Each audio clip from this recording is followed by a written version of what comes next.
Welcome to Chapter 4. In Chapter 3, we looked at possible places to drill our first wildcat well based on the information and data that we acquired, processed, and interpreted.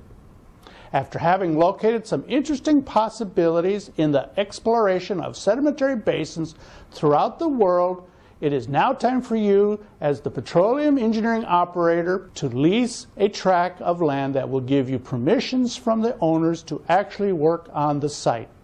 You'll need to be able to conduct tests, and if signs are positive, you'll need to be able to develop the area. The first thing you want to do is get signed agreements so that you'll be assured of receiving your agreed upon profits, if there are any. As an operator, you will be representing one of three major oil companies. The first type is called an independent oil and gas company. Non-state owned, these private independent oil and gas companies are non-integrated, which means they receive nearly all of their revenues from oil and gas production at the wellhead. They are exclusively in the exploration and production segment of the industry and are found worldwide. The second type is an international oil company, or IOC, which is also non-state owned. An IOC is an international super major oil company like ExxonMobil or BP. Together, IOCs control only about 6% of the world's oil reserves, but are present in most countries where oil exploration and production occur. Finally, the third is a national oil company or state-owned company of an oil-producing host country. ADNOC in Abu Dhabi or Pemex in Mexico are examples. Together, the NOCs currently control 88% of the world's oil reserves. Unlike the independents or IOCs, they rarely work outside their country's borders. Now let's pretend that you are an operator working for a super major international oil company. Your first task will be to acquire legal permissions to access and develop the site. These agreements ensure that you and the IOC you represent get the proper payout on your investment in time, expertise, and money. As you might imagine, the legal requirements to develop a tract of land is different in different parts of the world. In the United States and parts of Canada, land rights, both surface and subsurface, can be owned by private individuals. In the rest of the world, the subsurface rights are owned by the sovereign government of those lands. This means that if you plan to drill in the United States or Canada, you will need signed leases with the owners, who may either be individuals, corporations, or governments. Elsewhere, you'll need signed contracts with only governments. Some of these host countries will have national oil companies, NOCs, and others will not. Sound confusing? Well, let's begin. In Chapter 4, we'll examine the framework of rules, regulations, and laws that govern the business of exploring and producing oil and gas throughout the world. We will describe how land with its mineral rights is owned in different parts of the world. Second, we'll explain how you, as an operator, would go about securing and working with leases on privately owned and state-owned land in the United States of America and portions of Canada. After that, we'll discuss securing and working with leases in the rest of the world and doing business with host countries where mineral rights are state-owned.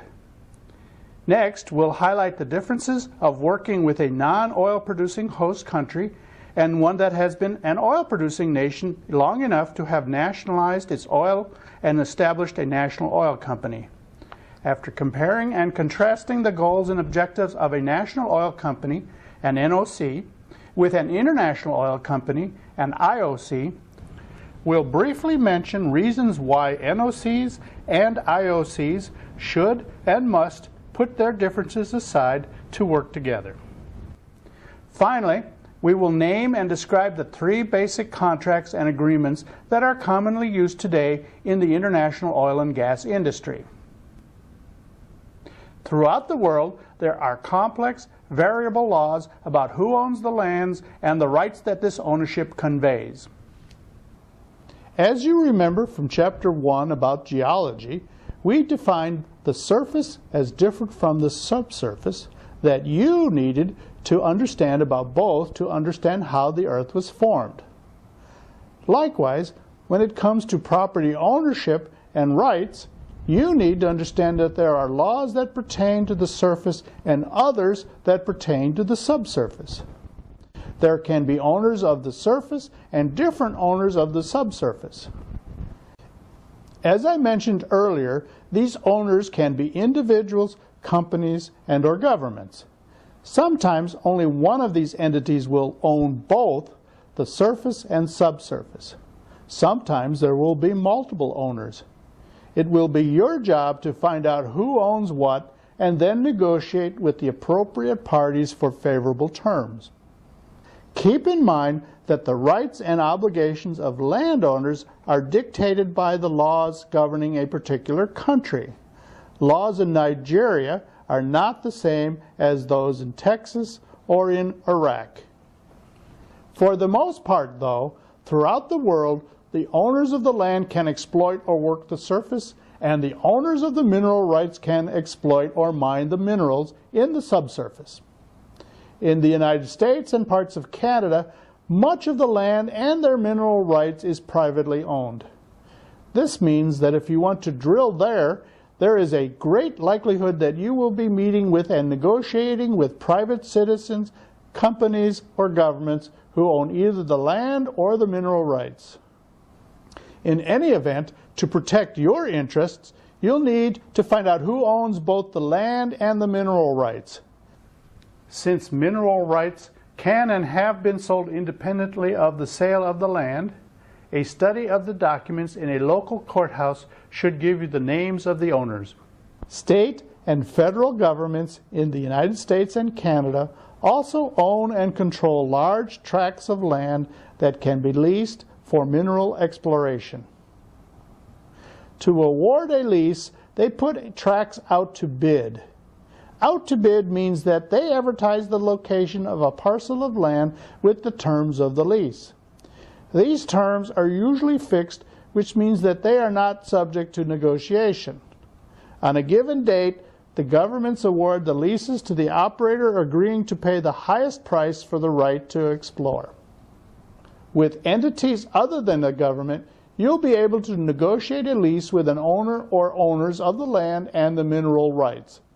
Working with private owners where there is more flexibility in the terms, you'll want to negotiate carefully about each provision and pay close attention to the wording used to define the terms and conditions. Lawyers or paralegals called landmen can facilitate your negotiations. Now let's turn our attention to some terms and conditions that you'll need to understand before you begin negotiations with private entities. These terms will help you better understand the parameters of your rights and obligations and set out the terms and conditions for you to either develop the field if commercial oil and gas are found, or to abandon the site if you drill a dry hole. Leases for mineral rights imply access and contain provisions for surface access. This means that you are allowed access to your well site and can build roads and engage in other activities allowing you to drill the well. The period of time that you are allowed to drill the well or wells is called primary term and means that you must establish commercial production within that period of time or you will lose the lease. The lease also usually conveys to you the right to continue production until the well is abandoned. In addition to stipulations about access and the period of time the lease is in effect, the lease will also set forth and limit the number of wells that can be drilled. The number of wells that you agree to drill during your lease is called your drilling obligations.